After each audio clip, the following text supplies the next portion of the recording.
Michoacán, honestidad y trabajo. Hola, buenos días, ¿cómo están? En esta ocasión volvemos a recibir a nuestra querida doctora Flor Tavera. Ella es doctora en administración, tiene un doctorado también en economía, es maestra en fiscal y es contador público. Algo más de la doctora, que también es contadora. Quiero comentarles que ella es la coordinadora general de posgrados en la Universidad Vasco de Quiroga y es quien ha hecho posible todas estas 2 semanas, la semana pasada y esta semana de talento de la Universidad Vasco de Quiroga. Les platico un poquito más de ella. Ella es miembro del Sistema Nacional de Investigadores Nivel C, es asesora fiscal y financiera en distintas empresas desde hace 20 años, desde más de 20 años, es profesor de cátedra de materias relacionadas con impuestos y contribuciones de seguridad social a nivel licenciatura y posgrados en la Universidad Michoacana de San Nicolás de Hidalgo, Tecnológico de Monterrey, UBAC, entre otras, y autora de más de 8 libros y 50 artículos en temas fiscales. Pues el día de hoy nos sentimos honrados nuevamente. Muchas gracias. Doctora, qué bueno que no nos olvide y que nos permite contar con su presencia. Con muchísimo gusto, maestra. Muchas gracias. Gracias. ¿Qué tal? Buenos días. Pues deseo que se encuentren muy bien. Muchas gracias a las personas que están conectadas vía sincrónica y bueno, pues a los que nos harán favor de revisar esta sesión posteriormente. Y bueno, pues por ahí dicen que Franklin dijo que no había nada seguro en la vida más que los impuestos y la muerte. Y bueno, pues es que esta parte de los impuestos nos atañe a todos de manera directa o indirecta. Como vamos a platicar en un momento más, todos pagamos impuestos. Todos pagamos impuestos. Aunque no estemos registrados aún en el Registro Federal de Contribuyentes, de una u otra manera pagamos impuestos. Y pues cuando un emprendedor desea iniciar un negocio, tiene que considerar esta parte impositiva, porque es una realidad, es nuestra obligación y además es la forma más sana en la que un gobierno debe hacerse llegar de recursos para financiar el gasto público. Y tenemos que pensar que los impuestos que vamos a revisar ahorita, que atañen específicamente a los empresarios, son impuestos a la utilidad.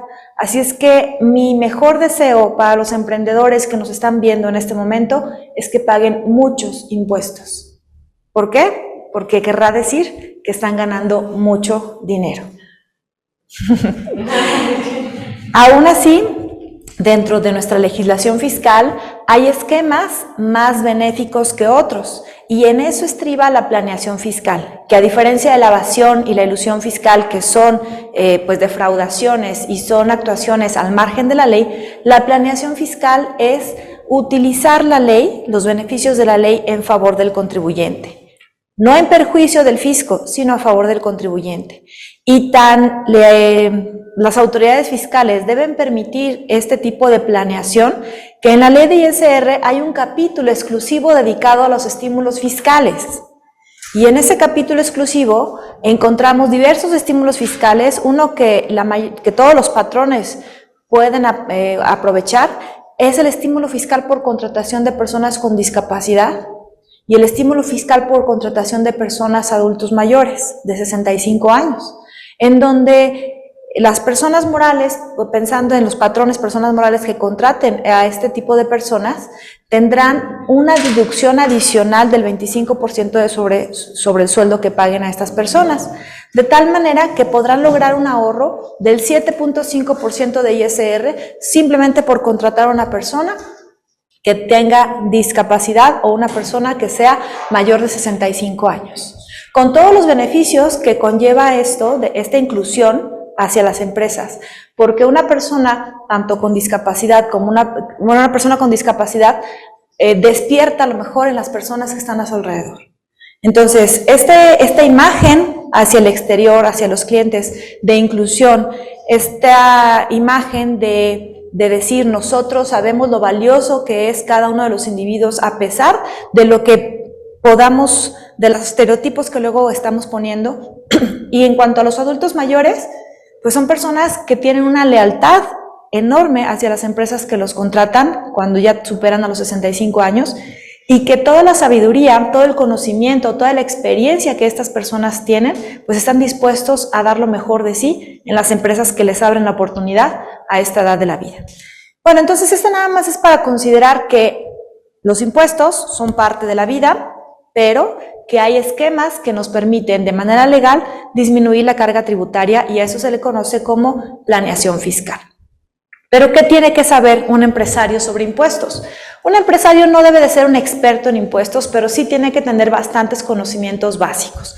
Y bueno, pues lo que buscamos en esta sesión es dotar de estas highlights sobre impuestos. Y partimos de una pregunta. No sé si ustedes conozcan a alguien que le guste pagar impuestos. Yo hago esta pregunta y pues generalmente encuentro un no, y un no rotundo. ¿Sí? Hay personas que me dicen no y me empiezan a explicar por qué no les gusta y tienen toda la razón. No me gusta pagar impuestos porque veo que los gobiernos se lo roban. No me gusta pagar impuestos porque veo que los políticos se dan vida de lujo. Y tienen toda la razón. Pero fíjense que sin ir más allá, una colega hizo un ejercicio en donde con niños de kinder los puso a hacer avioncitos de papel y por cada avioncito de papel les daba un dulce. Al final junta todos los dulces y les dice, bueno, juntaste 10 dulces, yo me voy a quedar con 3. Claro que los niñitos se pusieron a llorar. ¿Por qué te vas a quedar con 3 dulces? Bueno, pues porque yo soy el SAT y entonces tienes que pagarme impuestos. Y los niñitos estaban bien enojados y ellos no se ponían a pensar de que es que se los está robando, simplemente que me está quitando a mí algo que hice con mi esfuerzo. Cuando mi amiga juntó todos los dulces que recaudó de los niños y dijo, bueno, es que estos dulces los vamos a vender y van a ser para que ustedes puedan tener no nada más dulces, sino que también puedan tener agua para acompañar sus dulces ahorita que tienen sed y que puedan tener también, les vamos a traer un payaso para que venga a platicarles unos chistes y entonces cuando ellos empiezan a ver el beneficio que reciben a cambio de sus dulces, empiezan a aceptar compartir sus dulces. Y eso es lo que buscamos de nuestros gobiernos, que en realidad nuestros impuestos se regresen a través de servicios públicos, de calidad, y eso es lo que nosotros como ciudadanía tenemos que exigir, la transparencia en el uso de nuestros recursos y que nuestros impuestos regresen en servicios. Bueno, pues no, a nadie nos gusta pagar impuestos, pero, sin embargo, es la fuente principal que debe de ser de financiamiento en un Estado. Ni el préstamo, ni endeudarnos, porque la deuda no es un ingreso, es un financiamiento que eventualmente se tiene que regresar con un premio que se llama interés. Entonces la deuda es necesaria, sí, pero no debe de constituir la principal fuente de ingresos de un Estado. La otra son las empresas del Estado. Y el Estado, todos los gobiernos del color que sean, nos han demostrado lo pésimo administrador de empresas que son, porque no son las personas ideales para administrar una empresa. Ya se ha notado el fracaso de estos modelos en donde las empresas son del Estado. Entonces esa tampoco debe de ser una opción. La opción más saludable son los impuestos. Es que las propias personas que forman el Estado generen riqueza y que parte de esa riqueza se le entregue al gobierno, pero no para que se dé una vida de lujo, sino para que el gobierno junte todos estos esfuerzos y regrese a la sociedad a través de servicios. Y entonces las contribuciones deben de ser la principal fuente de ingresos de un Estado. Y bueno, pues vemos un esquema de la Ley de Ingresos de la Federación para este ejercicio y vemos que pues sí, se busca que la mayoría esté financiado con contribuciones. ¿Qué es un impuesto? Es un tributo que se le tiene que pagar al gobierno, pero por favor, esta palabra de tributo que no nos remonte a la época prehispánica, en donde los imperios grandes, el imperio azteca, sometía a otros estados y a través de un tributo se daban una vida de reyes. No, es un tributo que se le tiene que pagar al gobierno única y exclusivamente para soportar los gastos públicos. ¿Y en qué gasta un gobierno? Pues los principales gastos en educación, en infraestructura, salud, seguridad, servicios públicos, que son los gastos base detonadores de desarrollo económico. ¿Y por qué tenemos que pagar impuesto? Porque viene nuestra Constitución dentro del apartado de obligaciones de los mexicanos, artículo 31, fracción cuarta, Es obligación de los mexicanos contribuir al gasto público. Y fíjense cómo dice, de los estados, de la Ciudad de México y del municipio, además pues de la federación. Pero es que a veces nos olvidamos que también tenemos impuestos tanto federales, pero también tenemos estatales y tenemos impuestos municipales. Dentro de los impuestos federales, ¿cuáles conocemos? El impuesto sobre la renta, que es el impuesto del que vamos a hablar el día de hoy. Vamos a platicar algunos regímenes en donde pueden estar ubicados tanto las personas morales como las personas físicas. Pero para impuesto de recaudación, el primero en lugar de impuesto de recaudación número 1 es precisamente el impuesto sobre la renta, que es un impuesto a la utilidad, es un impuesto al incremento del patrimonio. Y en segundo lugar tenemos al impuesto al valor agregado. Este impuesto es un impuesto indirecto, quiere decir que el contribuyente que lo causa no es quien finalmente lo paga. Sí sale el dinero de su cuenta, pero no es un dinero propio. El impuesto al valor agregado funciona el contribuyente como administrador del impuesto. Vamos a suponer que yo me dedico a vender zapatos y entonces pues compro zapatos y luego los vendo. Cuando yo compro zapatos, mi proveedor me los vende a un precio más IVA. Ese IVA que yo le pago a mi proveedor se le conoce como IVA acreditable. Yo le pago 100 pesos de un par de zapatos más 16 pesos de IVA. Salen de mi cuenta 116 pesos. Pero esos 16 pesos que le pagué a mi proveedor, yo a mi vez los voy a poder acreditar, es decir, los voy a poder recuperar. ¿De qué? Del impuesto que cause. ¿Y cuándo voy a causar el IVA? Una persona, ya sea física o moral, puede causar el IVA por 4 motivos. Una, por enajenación. Enajenación es toda transmisión de propiedad, es decir, la venta. Hay otras formas de enajenación, pero vámonos a enfocar en la venta. La segunda actividad es el arrendamiento, el uso o goce temporal de bienes. La tercera es la prestación de servicios, tanto servicios profesionales como servicios técnicos, como cualquier prestación de servicios. Y la cuarta es la importación de bienes. Esas son las 4 actividades por las cuales una persona física o moral puede causar IVA. Bueno, causa IVA. Y la tasa general del IVA es del 16%. Sin embargo, hay una tasa preferente del 0% que es aplicable a ciertos productos y servicios. ¿A cuáles? Les voy a platicar de manera general. Tasa 0 de IVA aplica a alimentos, animales, vegetales, medicinas. Me faltan varios, pero de manera general vamos a considerar estos. La tasa 0 del IVA implica que la persona es causante del IVA, nada más que lo causa al 0% por la venta de esos productos. Y hay productos que están exentos de IVA, es decir, no lo causan, ni a tasa 0, ni a tasa 16, no lo causan.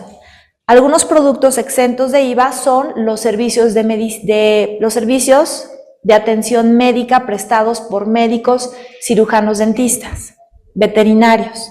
Estos serían exentos. Bueno, entonces estábamos con el ejemplo de los zapatos. Yo compro un par de zapatos para venderlos. Ese par de zapatos me cuesta 100 pesos más IVA. Pago 116 pesos a mi proveedor. Si yo ya no vendiera ese par de zapatos, esos 16 pesos que le pagué a mi proveedor ya no los podría acreditar. Se termina la cadena productiva. Yo ya no le voy a agregar valor a esos zapatos. Los compré para usarlos, no para venderlos. Entonces, ahí se terminaría y esos 16 pesos de IVA que yo le pagué a mi proveedor, yo ya no los podría acreditar. Pero si yo me dedico a vender zapatos, entonces esos 16 pesos de IVA que le pagué a mi proveedor, los voy a poder acreditar. ¿De qué IVA? Del IVA que yo causo. Como yo estoy vendiendo, una de las actividades objeto de IVA es, ya lo dijimos, la enajenación. Entonces yo cuando vendo esos zapatos, causo IVA. Y entonces a mi cliente le voy a cobrar el valor de los zapatos que yo estime, que yo decida, más IVA. Y vamos a suponer que yo le vendo los zapatos a mi cliente a 200 pesos más IVA. El IVA del 16% sobre 200 pesos son 32. Entonces, por un lado tengo IVA causado de 32 pesos, que no es mío, sí entró a mi cuenta porque yo se lo cobré a mi cliente, pero esos 32 pesos no son míos. A mi cuenta entraron 232. De esos 232 míos son 200.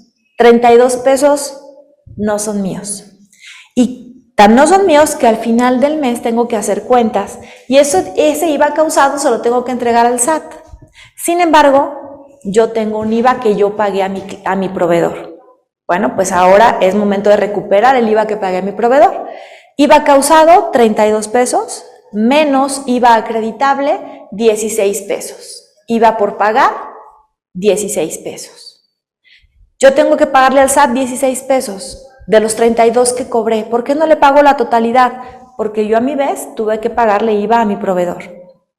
Oye, ¿y te puedes gastar esos 32 pesos? Sí, sí te los puedes gastar siempre y cuando a más tardar el día 17 del siguiente mes se los recuperes al SAT, se los entregues al SAT. Entonces, no debemos de pensar como empresarios que el dinero que entra a nuestra cuenta ya es nuestro, ¿sí? Porque en este caso, esos 32 pesos no son nuestros. Nada más sería la diferencia entre lo que causo y lo que yo pago. Esa diferencia se la tengo que pagar al SAT. Bueno, este es un ejemplo del IVA, que es un impuesto federal. Tenemos otros impuestos federales. El impuesto sobre automóviles nuevos, que nunca sentimos que lo pagamos porque nunca lo vamos a ver detallado en una factura por separado. Este impuesto es un impuesto también al consumo, es un impuesto indirecto. Las agencias de autos se lo cobran a quien compra el coche y quien compra el coche, aunque pida una factura con el IVA desglosado, nunca va a haber desglosado el ISAN. El ISAN siempre va a estar metidito, escondido en el precio del automóvil. Otro impuesto federal que tenemos es el impuesto especial sobre productos y servicios, sobre producción y servicios, el IEPS, que es un impuesto aplicable a ciertos productos que son dañinos para la salud, como es el alcohol, los cigarros, la comida chatarra. Y también tenemos en este impuesto pues algunos fertilizantes, la gasolina, los juegos de azar, las telecomunicaciones. Este IEPS tampoco lo vamos a ver en una factura desglosada, a menos de que nosotros también seamos causantes de IEPS y así se lo hagamos saber al proveedor, a nuestro proveedor. El IEPS es un impuesto bastante complejo de manejar. Para mi gusto, como contador, con 20 años de experiencia, es el impuesto más complejo de manejar, porque además implica también muchas declaraciones informativas. A nivel federal, ¿qué otro impuesto tenemos? Tenemos el impuesto general a las importaciones y a las exportaciones, que están combinados en una sola ley. Y es una ley que nada más tiene 2 artículos. Y en 2 artículos, si lo imprimiéramos, tendríamos un legajo así de grueso. ¿Por qué? Porque están enumeradas las fracciones arancelarias, que son las claves de los productos que pueden ser sujetos de importación y exportación. Y entonces, en esta ley vienen los aranceles, es decir, el impuesto por importar o por exportar. Si nosotros revisamos la ley, vamos a ubicar aranceles en porcentaje, que se llaman aranceles ad valorem, o aranceles específicos, que van a ser cantidades en dólares por unidad de medida, kilos, cabeza, piezas, etc. Y podemos encontrar también aranceles mixtos. Pero vamos a encontrar aranceles en la columna de importación, no así en la columna de exportación. Ahí vamos a encontrar que en caso de exportación tenemos aranceles liberados. ¿Por qué? Porque a un gobierno le conviene mucho más que sus nacionales exporten a que importen. Y como un estímulo a la exportación, bueno, pues se liberan de aranceles a la exportación.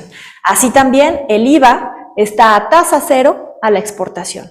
Esos zapatos que yo compré y que luego quiero vender, si en vez de venderlos aquí en el país, se los vendo a un extranjero y yo los exporto directamente, será una tasa cero la que aplique esa enajenación. Bueno, pues estos son los impuestos que tenemos a nivel federal. ¿Cuáles son los más comunes para los empresarios?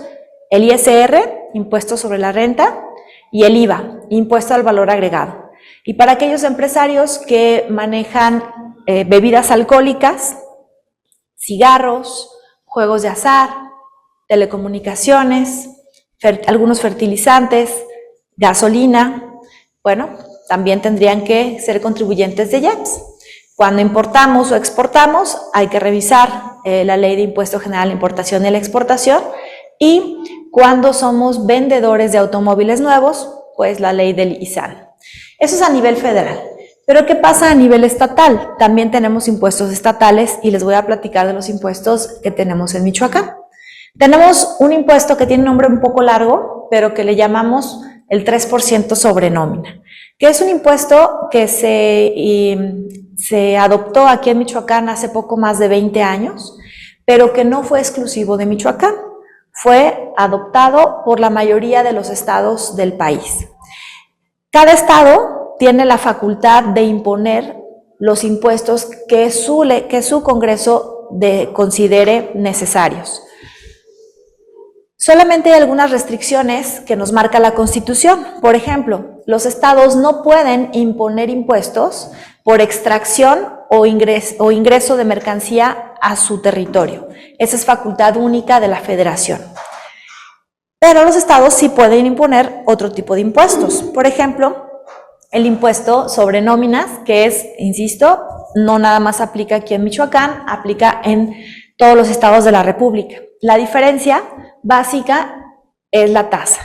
En Michoacán tenemos el 3%, pero en otros estados tienen una tasa más pequeña o inclusive una tasa más grande.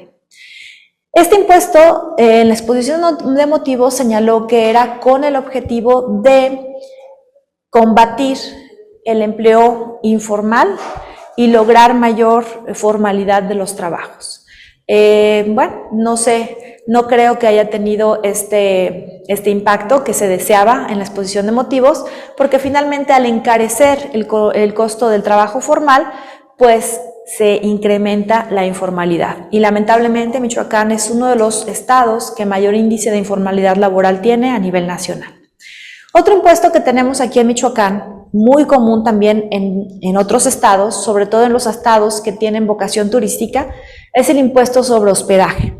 Este impuesto sobre hospedaje que la mitad de la recaudación debe de ir destinada a actividades de promoción propia del estado.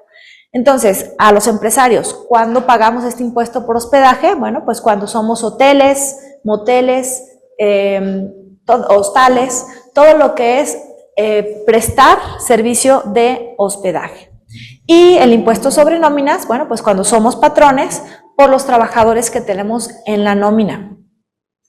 Estos dos impuestos afectan directamente al empresario, sin embargo tenemos otros impuestos a nivel estatal que ya no son afectación directa, porque tenemos, por ejemplo, el impuesto sobre loterías, rifas, concursos y sorteos, que grava a quien recibe un premio, a quien se gana un premio. Y bueno, pues no es muy común que en su carácter de empresa alguien compre un boleto de lotería y se gane el premio, ¿no? Más bien eso ya lo hacemos en lo individual, no en carácter de empresarios. Bien, otro impuesto a nivel estatal es el impuesto por enajenación de automóviles, de vehículos usados, que luego lo conocemos como como cambio de propietario. Este impuesto generalmente lo paga quien compra el vehículo, aunque en la ley el sujeto es quien lo vende. Sin embargo, pues cuando va a ser quien compra el vehículo, cuando va a ser el cambio de propietario ante la Secretaría de Finanzas, pues hay que pagar ese impuesto para poder realizar el cambio de propietario y pues lo acaba pagando el comprador y no el vendedor. Bien, a nivel municipio tenemos impuestos, sí. A nivel municipio, ahí sí ya no afectan tanto al emprendedor porque son impuestos más bien a la persona. ¿Cuál impuesto tenemos? Bueno, el impuesto predial, que es un impuesto por tener un bien inmueble. Es un impuesto muy común, seguramente todos ustedes han escuchado y han tenido que pagar el impuesto predial. Otro impuesto que tenemos a nivel municipal es el impuesto por adquisición de bienes inmuebles, que ese lo pagamos en la notaría. El notario es el encargado de determinarlo, cobrarlo y enterarlo. Este impuesto por adquisición de bienes inmuebles, bueno, pues tampoco lo sentimos, muchas veces pensamos que son honorarios del notario, pero no, es contribución al gasto público. Otro impuesto que tenemos a nivel municipal, otra vez encontramos el impuesto de loterías, rifas, sorteos y concursos. ¿Y por qué otra vez? Bueno, porque a nivel estatal, cuando ustedes se ganen el Melate, la Lotería Nacional, van a pagar el impuesto al Estado. Pero si ustedes se ganan el sorteo TEC, se ganan el automóvil que luego rifan las gasolineras, van a pagar el impuesto al municipio. La diferencia es quién organiza la rifa. Si es la administración pública federal, el impuesto se paga al municipio, y son entidades privadas, el impuesto se paga, al revés. Si es la administración pública federal, el impuesto se paga al Estado, y si son entidades privadas, el impuesto se paga al municipio. Así es. Bueno, pues este es un panorama de los impuestos aquí en Michoacán. Vámonos a algo bien importante para entrar de lleno al impuesto sobre la renta, es que la misma fracción cuarta del artículo 31, que nos da la obligación de contribuir al gasto público, nos dice que debe de ser de manera proporcional y equitativa. Y a veces estas dos palabras, proporcionalidad y equidad, se nos antojan sinónimos. Sin embargo, no lo son, no son sinónimos. Primero, debe de ser proporcional la ley y luego debe de ser equitativa. ¿Por qué primero proporcional? Equidad es dar a todos lo mismo, ¿sí? Entonces vamos a pensar que si nosotros tenemos 3 cajas y hay 3 chicos, pues lo justo, lo equitativo, es que cada quien reciba una caja. Eso es equidad. Sin embargo, si nosotros le damos a cada quien una caja sin ver qué es lo que necesita cada quien, sí estamos actuando de manera equitativa, pero no proporcional. Por eso la ley fiscal primero tiene que ser proporcional y luego entrará la equidad. ¿En qué radica la proporcionalidad? A darle a cada quien lo que necesita. Este chico necesita 2 cajas para poder ver el partido. Él solamente requiere una y él no requiere ningún apoyo. Entonces, el trato proporcional es darle a cada quien lo que necesita. A él se le necesita 2, a él 1 y él no necesita nada. No lo estoy perjudicando al no darle nada porque no lo requiere. Entonces, la ley fiscal primero tiene que ser proporcional. Y por eso es que para impuestos sobre la renta existen distintos regímenes legales. Y lo primero que tenemos que hacer cuando quiero ser emprendedor, cuando quiero comenzar una empresa y voy a empezar a pagar impuestos, es ver cuál es el régimen en donde debo de estar.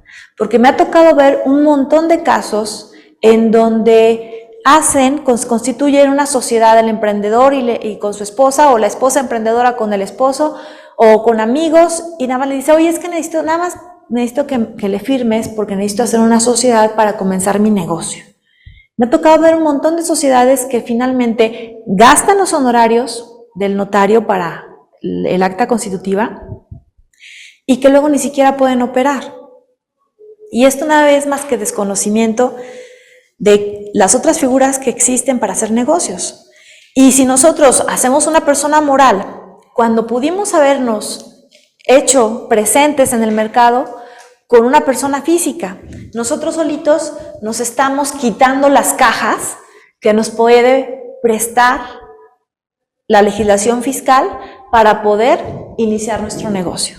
Nos estamos metiendo solitos en una estructura con los más grandes, con los que no necesitan ayuda, pudiendo ser sujetos de beneficios fiscales.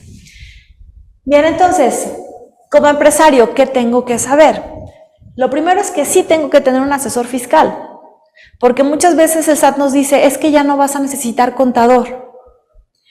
Y esta afirmación del SAT de que ya no vas a necesitar contador, me imagino que la hacen para que las personas no le tengan pendiente de ese gasto adicional que representa tener un contador, o que representa tener un asesor fiscal. Sin embargo, sí es necesario tener un asesor fiscal, sí es importante. Y yo conozco a algunos empresarios que solitos lo hacen, y respeto que lo hagan solitos, pero mi recomendación es, si no quieres tener un asesor fiscal, por lo menos acércate mucho a Prodecon, ¿sí? O sea, trabaja de la mano con Prodecon. ¿Por qué? porque solitos no podemos. No vamos a denostar el estudio, el trabajo, el profesionalismo de cada uno de los oficios que tenemos en México, ¿sí? La persona que sabe hacer pan, pues no me voy a poner yo a decirle, no, ¿sabes qué? Yo puedo hacer mi pan solito. La persona que sabe construir casas, no le voy a decir, oye, ¿sabes qué? No, a mí me queda mejor el armado de las varillas. Zapatero a tus zapatos. Y si tú eres emprendedor, que tu preocupación sea cómo vender más, no cómo pagar menos impuestos. Esa preocupación la debe de tener tu asesor fiscal. ¿Cómo cumplir de una manera legal con el pago de tus impuestos, aprovechando los beneficios que en la propia ley existan? Entonces, sí tengo que tener un asesor fiscal, mi recomendación es sí. Y si quieres hacerlo tú solo, adelante, pero de la mano de Prodecon. No te animes a hacer las cosas solo, porque luego nos toca ver algunos casos lamentables. Y también, si tomas un asesor fiscal, fíjate qué asesor fiscal es, porque también nos ha tocado ver casos lamentables de problemas graves en donde se mete un emprendedor por una mala asesoría. No estamos buscando un amigo, no es el que sea más agradable, el que sea más simpático, no, es el que sea más profesional, ¿sí? Entonces, busquemos a un buen contador. ¿Qué necesito saber? Que hay impuestos directos y que hay impuestos indirectos. Que los impuestos indirectos, yo como empresario voy a ser el administrador de esos impuestos, pero que no debo de considerar que ese dinero ya es mío. En alguna ocasión con un empresario que le costaba mucho trabajo pagar el IVA, ¿por qué? Porque decía, pues es que ya está en mi cuenta, ya es mío. Lo que se hizo fue abrir una cuenta adicional en donde él fuera depositando, recibía los 232 pesos de la venta de zapatos y transfería los 32 pesos de IVA a otra cuenta para ir haciendo su guardado para el pago de IVA. Al final del mes, en la cuenta que tenía resguardada de IVA, pues le alcanzaba para pagar el IVA y todavía le sobraba la parte de IVA acreditable. Fue la única manera en donde él pudo entender cómo el IVA no era un dinero propio, sino inclusive puede ser considerado como una fuente de financiamiento gratuita. Y tenemos impuestos directos como el impuesto sobre la renta, que ese sí va directo a la afectación de mi patrimonio. También tenemos que saber como empresarios algo súper importante. La capacidad fiscalizadora de las autoridades es muy grande. Entonces, tengamos mucho cuidado, porque me ha tocado ver algunos contribuyentes que creen que con esconder la información a su contador, ya le están escondiendo información al SAT, y no es. El SAT tiene una capacidad fiscalizadora tremenda, a través de un montón de herramientas que la ley le otorga. Por ejemplo, en leyes fiscales, tiene facultades de fiscalización, inclusive en cuentas bancarias. Simplemente los depósitos en efectivo superiores a 15,000 pesos, el sistema financiero le tiene que avisar al SAT que Juan Pérez tuvo ingresos superiores a 15,000 pesos en el mes de enero, febrero, marzo, abril. Cada uno de los meses le dice cuánto depositó en efectivo mayor a 15,000 pesos Juan Pérez. ¿Y de qué cuenta? Nada más de la cuenta bancaria, de todas las cuentas. Y tengamos cuidado porque aquí hablamos de todo sistema financiero, inclusive cajas populares, inclusive la cuenta saldazo de Oxxo, inclusive las cuentas de crédito, las cuentas de tarjeta de crédito de Liverpool, de Sam's, de Costco. Los depósitos en efectivo a esas cuentas también son reportables al SAT a través del sistema financiero.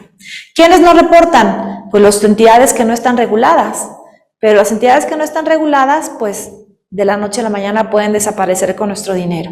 Todas aquellas que tienen el respaldo del sistema financiero le tienen que reportar al SAT por los depósitos mayores a 15,000 pesos. Luego me preguntan, bueno, entonces, si cada mes deposito menos de 15,000 pesos en efectivo, pues no pasa nada, ¿no? No, no es que no pase nada. Simplemente es que el sistema financiero no le va a ir a decir al SAT, pero no quiere decir que ya estés libre o que no debas de pagar dinero por esa cantidad. Luego también me dicen, oye, entonces es que no puedo obtener dinero ahorrado. No, sí puedes tener dinero ahorrado, pero tienes que pagar impuestos, ¿sí? Oye, es que estoy vendiendo lo de las ventas de catálogo. Pues es que estás teniendo un ingreso por esas ventas de catálogo, debes de pagar impuestos. Oye, pero es que me lo está dando mi papá. Ah, bueno, en el artículo 93 de la ley de ISR vamos a encontrar varios ingresos exentos, dentro de los cuales están los donativos entre padres e hijos y cónyuges. Nada más aquí hay que tener cuidado para poder demostrar que son donativos, que es dinero que te está dando tu papá. Y todo eso nos lo puede resolver un asesor fiscal. ¿Qué otra cosa podemos tener aquí en cuanto a leyes fiscales? La discrepancia fiscal, que es una herramienta muy poderosa que tiene el SAT y que no ha echado mano de esa herramienta tan grande que tiene. ¿Qué es la discrepancia fiscal? Que yo declare en mi declaración anual que tengo ingresos de 100,000 pesos en todo el año, pero que el SAT conozca que pagué mis tarjetas de crédito por 80,000, que me fui de viaje al extranjero pagando boletos de avión de 50,000, que además compré divisas por 100,000, que además compré joyería, compré artículos de arte, que compré un terreno, compré un automóvil. Bueno, que mi estilo de vida no va de acuerdo al monto que yo estoy declarando. Esa es la discrepancia fiscal. Y puedo desvirtuar la presunción de que mis egresos son mayores que mis ingresos. Sí, claro que sí lo puedo desvirtuar, pero ¿qué me va a servir para desvirtuarlo? Pues el comportamiento fiscal, es decir, las declaraciones de los ejercicios anteriores. ¿De dónde saco? Como que algo no me cuadra si me dices que ganas 100,000 pesos y tienes una vida de egresos de 500,000. Bueno, pues demuéstrame de dónde sacaste la diferencia para tener ese tipo de vida. ¿Y cómo se va a dar cuenta el SAT que me fui de viaje, que compré divisas, que compré un automóvil, que compré un terreno? Bueno, pues porque además existe esta ley que se llama, es un nombre bastante largo, pero bueno, le conocemos coloquialmente como ley antilavado. Esta ley antilavado obliga a ciertos contribuyentes a ubicar a sus clientes y a declarar las operaciones que realiza con estos clientes. ¿Cómo cuál? Precisamente cuando yo compro un auto, cuando yo compro una motocicleta, cuando compro joyas, cuando compro un automóvil. Bueno, pues esas personas que me lo venden están obligadas a identificarme, a identificar la actividad que yo realizo y a decirle a la unidad financiera de la Secretaría de Hacienda y Crédito Público qué actividad tuvo conmigo. Así también cuando yo compro un bien inmueble, bueno, pues el propio notario no va a aceptar que se pague con efectivo y está obligado a decirle al SAT qué tipo de bien inmueble adquirí y bueno, cuál es mi fuente de financiamiento. ¿Qué porcentaje se paga cuando yo vendo una propiedad? Depende de varios factores. No es una tasa directa, es una tarifa progresiva, ¿sí? Y se paga sobre la utilidad. Y ahí cuando se vende una propiedad, bueno, pues hay que revisar cuál es el costo de adquisición de la propiedad. Puede ser que usted la haya comprado, o puede ser que a lo mejor se la hayan donado o la haya recibido en herencia. En ese caso también hay costo de adquisición y ahí nos tenemos que ir a revisar la persona que se lo donó o la persona que le heredó, cuánto le costó y se actualiza. Es un cálculo un poco complejo, pero no es un porcentaje directo, sino que es una tarifa. Sí. Con gusto. Bien. ¿Y cómo puede el SAT saber que me fui de viaje y que compré divisas? Bueno, pues porque los complementos de pago del CFDI. Cuando nosotros compramos divisas, no sé si ustedes han ido ahorita que el dólar está barato, a lo mejor decir voy a comprar unos dolaritos, y te piden ¿qué? Tu credencial de lector, porque asientan los datos en el CFDI de venta, asientan los datos tuyos como comprador. Así también cuando compramos boletos de avión, pues las aerolíneas tienen que llenar un complemento de su CFDI en donde dan los datos de la persona que realiza el viaje. Y bueno, pues también hay leyes financieras en donde el sistema financiero debe de reportar actividades como inusuales, relevantes, sospechosas. Imagínense que pues yo tengo mi cuenta de nómina nada más, en donde el saldo siempre está en cero, y de repente recibo un depósito de 5 millones de pesos. ¿Lo va a reportar el sistema financiero? Sí. ¿Y está violando al secreto bancario? No, porque la misma ley que da origen al secreto bancario exceptúa el secreto bancario en cuanto a impuestos. Hay veces que pensamos que tenemos una cuenta fiscal y una cuenta personal, y esto no existe. Muchas veces en el banco llegamos a abrir una cuenta y nos dicen, ¿la quiere fiscal o la quiere personal? Y entonces nosotros creemos, pues ya la hice, personal quiere decir que no le van a decir al SAT cuánto deposito. A mí me ha tocado muchas personas que me dicen, es que eso lo tengo en mi cuenta personal, entonces no hay problema. O todavía peor, es que eso se lo deposito a mi esposa, entonces no hay problema. Y pues a la que están metiendo el problema es a la esposa, o a los hijos también, me ha tocado verlo. Bueno, pues no hay cuenta fiscal y cuenta personal. Todas las cuentas, toditas, son fiscalizables para el SAT. Todas. Y por eso insisto que el empresario no le debe de esconder al contador, porque el contador no tiene todo este poder fiscalizador.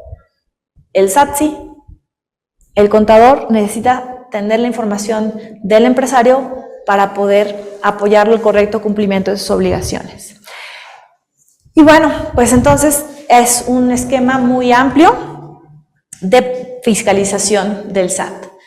Ahora, ¿cómo puedo hacer negocios en términos de impuestos? Hay veces que nada más pensamos que la sociedad anónima es la que tenemos que constituir para poder hacer negocios, y no. También podemos hacer negocios solitos, sin necesidad de asociarnos. Y de hecho, siendo personas físicas, podemos pagar menos impuestos legalmente. Porque para personas físicas siempre hay un régimen más benéfico. Ahorita ese régimen se llama régimen simplificado de confianza, que también existe para personas morales, pero con mucho menos beneficios. Entonces, las personas físicas tienen bastantes más beneficios que las personas morales. Vamos a platicar de las generalidades de las personas morales. La tasa es una tasa directa del 30%, ¿sí? Esa no cambia, no hay reducción. Para las personas morales del régimen general, la tasa es del 30%. Para las personas morales del régimen simplificado de confianza, también la tasa es del 30%. ¿Qué personas morales pueden tener una tasa disminuida? No es una tasa disminuida, sino es ingresos exentos. Las personas morales que se dedican a la actividad primaria, agricultura, ganadería, pesca, silvicultura, ellos tienen una exención sobre los ingresos por la importancia que reviste, pues, el sector primario para nuestro país. ¿Qué otra persona puede tener una tasa menor, un impuesto menor? Bueno, pues aquellas personas morales que no sean contribuyentes. Pero si yo estoy constituido con el objetivo de generar utilidades, de tener fines comerciales, fines de lucro o fines económicos, entonces mi tasa es del 30% y voy a tributar como persona moral del régimen general o como persona moral del régimen simplificado de confianza. Pero si yo me estoy constituyendo como asociación sin fines de lucro, porque lo que quiero es ayudar a niños con cáncer, ayudar a personas con discapacidad, la conservación de la flora y la fauna, porque quiero generar apoyos para que las personas puedan seguir estudiando, porque quiero generar apoyos para las personas que están en extrema pobreza, o porque tengo una actividad religiosa, sindical, o soy un partido político, bueno, ellos pueden estar en título tercero, sin fines de lucro, en donde no son contribuyentes porque su objeto no es generar utilidades. Entonces, mientras no generen utilidades, no pagarán impuesto. Es un tratamiento que cada vez más se le ha estado en el ojo de la autoridad fiscalizadora, porque lamentablemente luego este título tercero es utilizado para hacer evasión fiscal. Por eso es que la autoridad fiscalizadora pues ha estado volteando a ver mucho y modificando las leyes para poner más candados para evitar el mal uso de esta figura.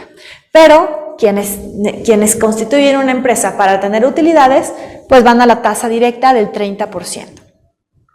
Y hay un régimen que es nuevo, bueno, ya tiene un año, surgió en 2022, el régimen simplificado de confianza para personas morales, que tiene algunas ventajas sobre el régimen general. Entonces, si nosotros queremos ser sociedad anónima, porque en realidad somos dos socios, no el esposo y la esposa, sino porque en realidad somos dos personas que queremos hacer negocios en conjunto, bueno, pues volteemos a ver primero el régimen simplificado de confianza. De hecho, lo tenemos que voltear a ver primero antes que el régimen general, porque tiene algunas ventajas. No es la panacea, no es un régimen tan bondadoso, porque sus ventajas son no tan grandes. ¿Cuáles son estas ventajas? En primer lugar, no tributa a base de vengada. Me explico. Régimen general, personas morales, cuando vende un bien, tiene que pagar el impuesto, aunque no le hayan pagado a él ese bien. Si yo vendo esta botella de agua en 100 pesos, se la entrego al cliente, aunque no le haya hecho la factura y aunque no me haya pagado el cliente, yo ya tengo que pagar el impuesto sobre la renta. Si yo todavía no te entrego la botella de agua, pero ya te hice la factura, también tengo que pagar el impuesto sobre la renta. Y si ya me diste 5 pesos a cuenta de esta botella de agua, también tengo que pagar el impuesto sobre la renta. Entonces, personas morales del régimen general tienen la desventaja de que pagan el impuesto aunque todavía no hayan cobrado. Es una desventaja financiera bastante grande. Bueno, pues esto se subsana con el régimen simplificado de confianza de personas morales, en donde solamente van a pagar el impuesto una vez que hayan cobrado el costo de la botella de agua.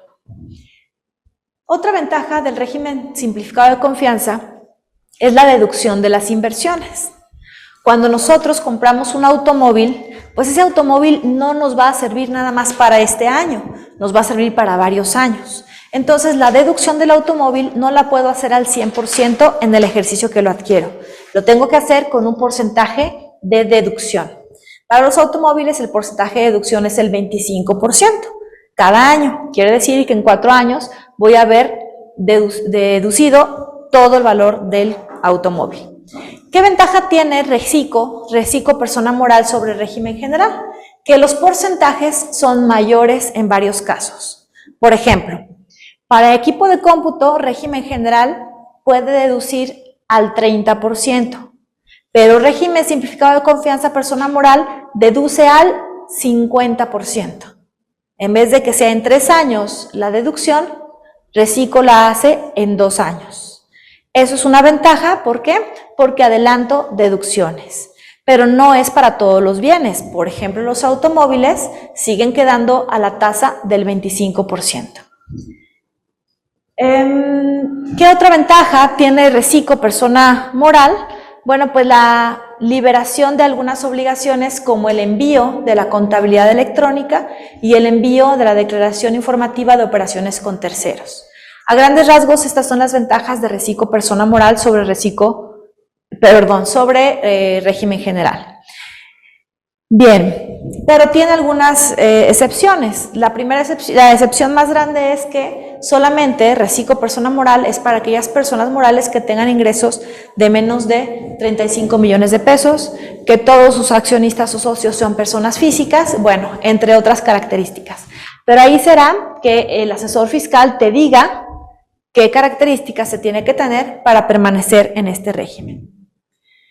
Vámonos con personas físicas.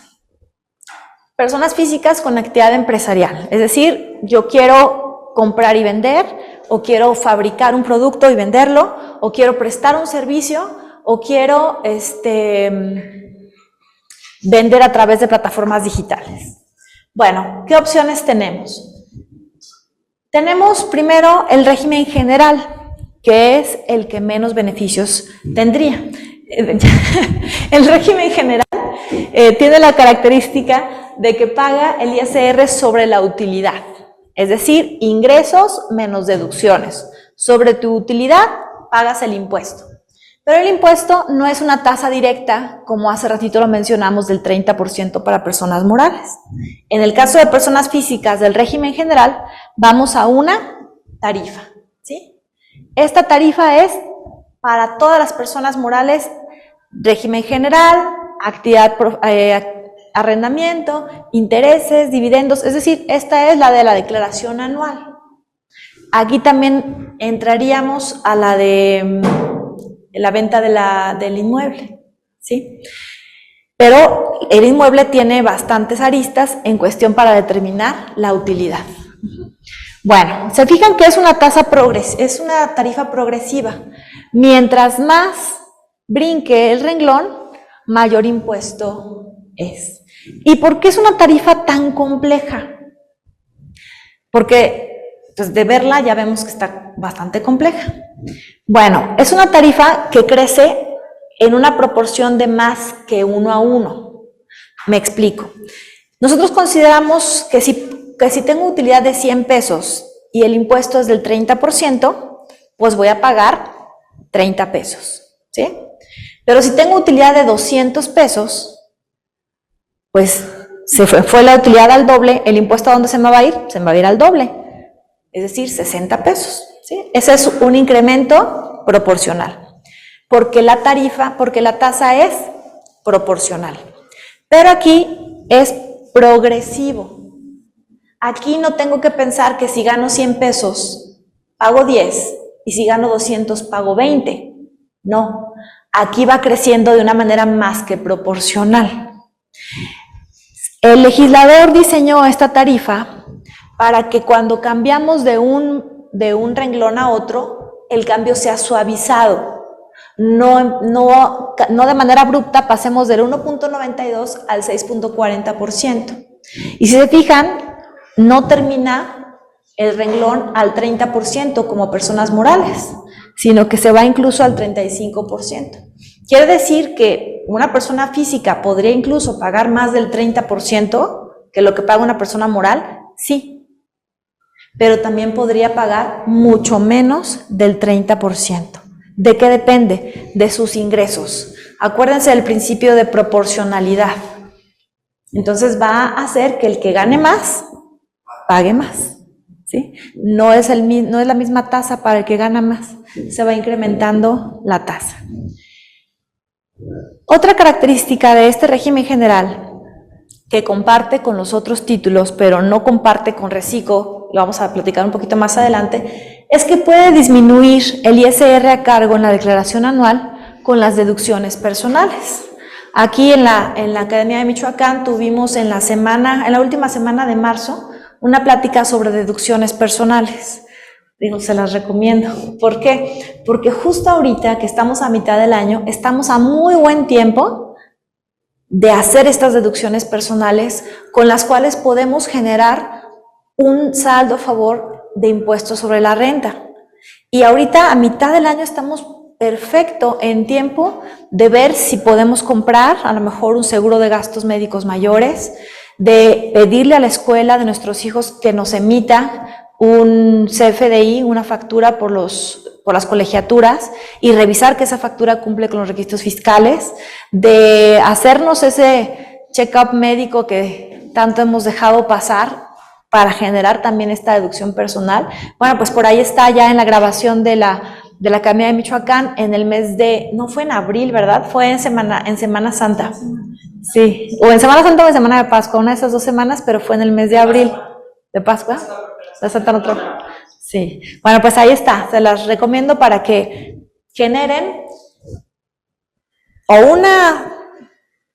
un saldo a favor o por lo menos una disminución del impuesto a cargo. Bueno, estas personas físicas de actividad empresarial, régimen general. Y tenemos el régimen simplificado de confianza, que nació en 2022 y que es el régimen para contribuyentes menores y por lo tanto tiene bastantes beneficios. Este régimen simplificado de confianza suple a lo que fue el régimen de incorporación fiscal, que ahorita no lo vamos a ver porque está derogado, es decir, a las personas que quisieran ahorita empezar negocios, pues ya no podrían incorporarse al régimen de incorporación fiscal, pero hay algunas personas que todavía pueden continuar siendo RIF. Este régimen tiene bastantes beneficios. ¿Por qué? Porque paga impuestos sobre ingresos. Oye, pero qué injusto porque no me dejas deducir. Sí, no te deja deducir, pero porque la tasa está bien pequeñita sobre tu ingreso. Ya quisiéramos los que tenemos ingresos por salarios que nos cobraran nada más el 1% de nuestro sueldo al mes. Hagan la diferencia. Claro que esta persona que se dedica a la actividad empresarial, pues estos ingresos no son utilidad, falta disminuir las deducciones. Sin embargo, el impuesto se determina con base a el ingreso. Es importante, y al ratito, ahorita traigo unas láminas de comparación, saber que no es para todos los contribuyentes. No a todos nos conviene ese reciclo. Hay otras personas a las que les convendrá seguir siendo régimen general. ¿De qué depende? Del margen de utilidad que tengas. Si tienes márgenes de utilidad pequeños, no te conviene reciclo. Si tienes márgenes de utilidad grandes, sí te conviene reciclo. Bueno, paga el ISR sobre ingresos. El ISR está reducido. Es pequeño y es sobre una tabla progresiva. Sin embargo, aquí el cambio de la tabla, si yo gano 300,000 pesos en un mes, pago el 1%. Pero si gano 300,000 pesos con un peso, 300,001 pesos, ya brinco al 1.10%. Ahí el cambio no está suavizado, es abrupto. Tiene beneficios administrativos, no entrega contabilidad electrónica, no presenta declaración informativa de operaciones con terceros, pero también tiene varias restricciones. Esas restricciones, bueno, pues ya nuestro asesor fiscal nos las platicará para ver el caso específico de cada persona, si tiene o no oportunidad de entrar a este régimen o qué tiene que hacer para poderse colocar en este régimen si es que es el más conveniente para él. ¿Y qué pasa si yo tengo ingresos a través de plataformas digitales? Yo, pues, vendo a través de Mercado Libre, bueno, sí puedo decir marcas, ¿sí? O doy clases de inglés en Open English, o soy conductor de Uber. Bueno, pues, tengo que estar en este régimen de plataformas digitales, en donde si mis ingresos son solamente de la plataforma y tengo ingresos menores a 300,000 pesos al año, me olvido de pagar impuestos porque las plataformas me van a retener. ¿Cuánto me van a retener? Bueno, pues es un porcentaje de acuerdo a la actividad que yo realizo. Siempre me van a retener. Muchas gracias. Siempre me van a retener.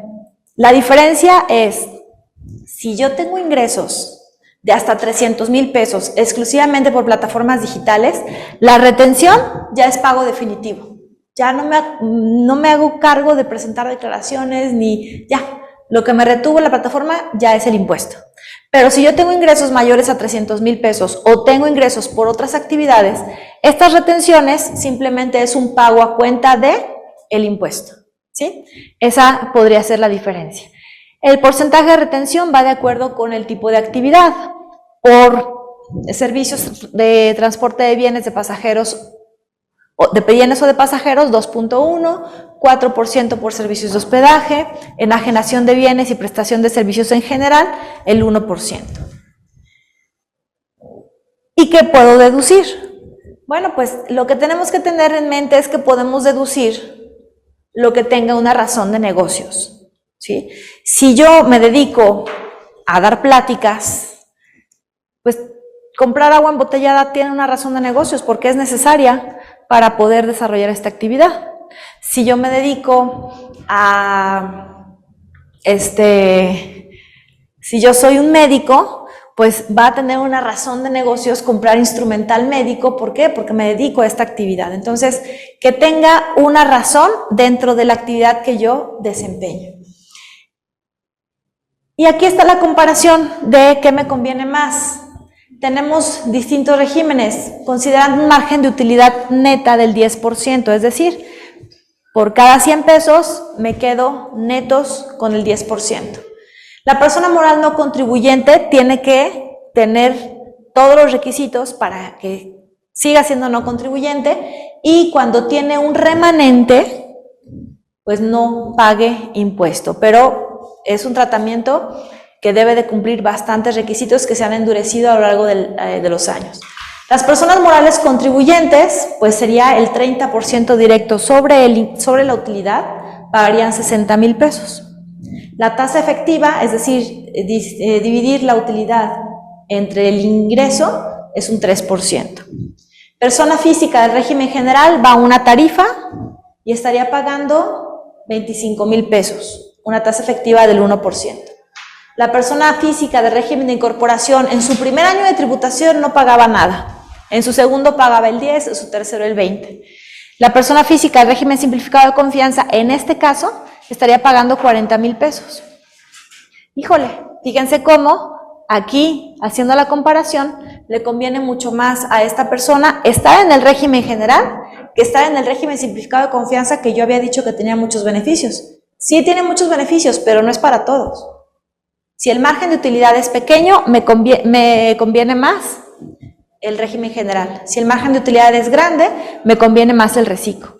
Y plataformas digitales, si yo tengo ingresos mayores a 300,000 pesos, como es el caso, el costo del impuesto es igual que el régimen general. Sí.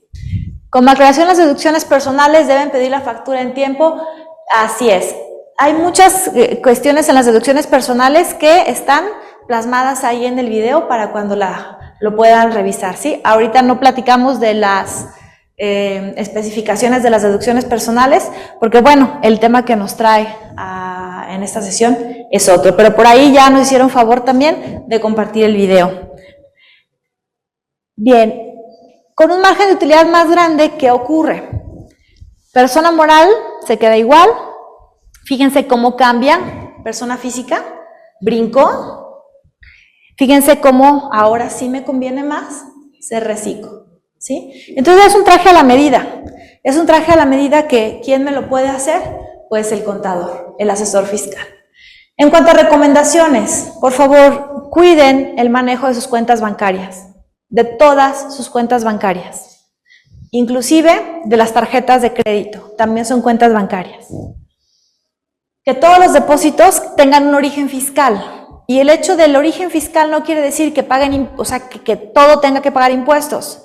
Si me lo da mi papá, si vendí mi coche, si es una herencia, si vendí mi casa, son ingresos exentos. Claro que tienen que tener algunas formalidades para no pagar impuestos, pero no todo lo que tenga en mi cuenta tiene que pagar impuesto. Conforme a ley, hay varias excepciones.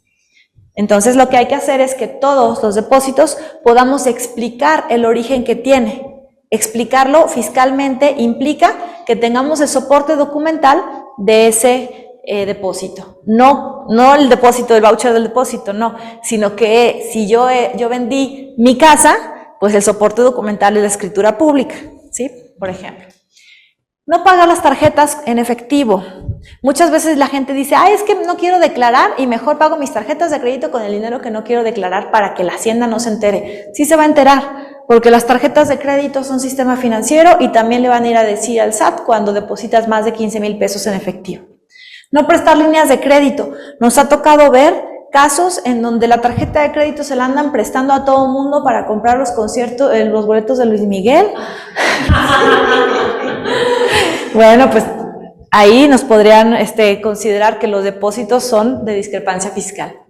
No da a nadie el certificado de la firma electrónica. La firma electrónica del contribuyente es su firma autógrafa. Si yo le doy a alguien mi firma electrónica, le estoy dando mi mano para que firme lo que se le ocurra. Y yo no voy a poder decir, es que se la di a mi contador y mi contador hizo mal uso de ella.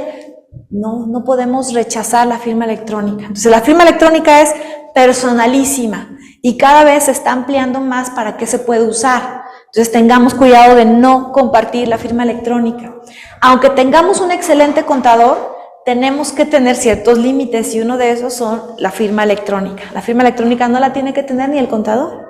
Oye, pero es que entonces para presentar la declaración, bueno, pues te pones de acuerdo para que quien firme la declaración sea él, para que quien envíe la declaración sea él. Estar al tanto del cumplimiento de obligaciones fiscales. Así me voy a poder dar cuenta si es buen contador o no, porque si tiene pendientes de presentar declaraciones, híjole, cambia de contador rápido. ¿Cómo puedo entrar? Ustedes nada más googleen opinión de cumplimiento de obligaciones fiscales SAT, y ahí te va a decir cómo lo saques y puedes revisar si estás al corriente. Si no están al corriente, a lo mejor es momento de buscar otro contador. Y pues saber que existe la Procuraduría de la Defensa del Contribuyente, que son pues aliados también aquí de la Academia de Michoacán. Creo que tienen aquí un módulo permanente.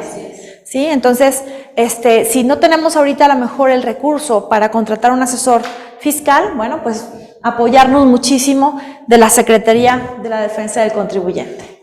Y bueno, pues para finalizar, recomendarles, ¿ya no quiere avanzar? Gracias. Esta lectura, este libro lo hice para mi esposo, cuando él decidió pues dejar de ser trabajador y meterse esta parte del emprendimiento. Es una lectura para empresarios, en donde se les platica de una manera muy digerible por qué hay que pagar impuestos, cuáles son los impuestos, cómo se causan, lo que necesitamos saber como empresario. Y pues como empresario y como persona hay que seguirse preparando, hay que seguirse capacitando, y pues los invito a subir al siguiente nivel a través del estudio de una maestría en la Universidad Vasco de Quiroga, en donde tenemos maestrías en todas las áreas del conocimiento. Tenemos maestrías en el área de negocios, administración, inteligencia comercial internacional, desarrollo y transformación de los negocios en la era digital. Tenemos la maestría en cocina de vanguardia y alta gerencia. En el área de arquitectura y diseño tenemos diseño gráfico sustentable, diseño aplicado a bioclimática. Tenemos también en ingenierías, mecatrónica, tenemos en ciencia de datos, en inteligencia artificial. Tenemos la maestría en calidad en la educación, tenemos maestría en imagen pública, tenemos más de 20 posgrados y 2 doctorados que están de una calidad excelente, con docentes con talento a nivel estatal, pero también con talento probado a nivel internacional. Pues muchas gracias por el favor de su presencia, y bueno, pues estoy a la orden. Gracias, maestra.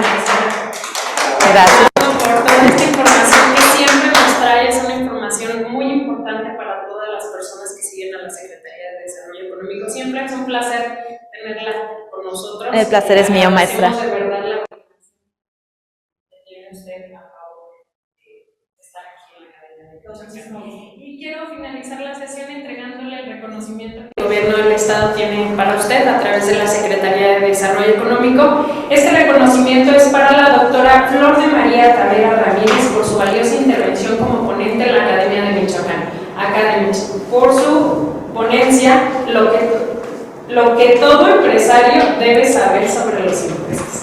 Esta ponencia está siendo realizada el 1 de julio del 2023 en Morelia, Michoacán, en las instalaciones de la Secretaría de Desarrollo Económico. Y este documento, doctora, se lo firma mi secretario de Desarrollo Económico con un enorme agradecimiento. Muchísimas gracias, maestra, qué gusto, pues aquí estamos con mucho gusto. Continuamos el resto de la semana con todo lo que es el talento de la Universidad Vasco de Quiroga, que por aquí tuvieron a bien compartirnos esto. Muchas gracias a todos, los esperamos el día de mañana. Gracias.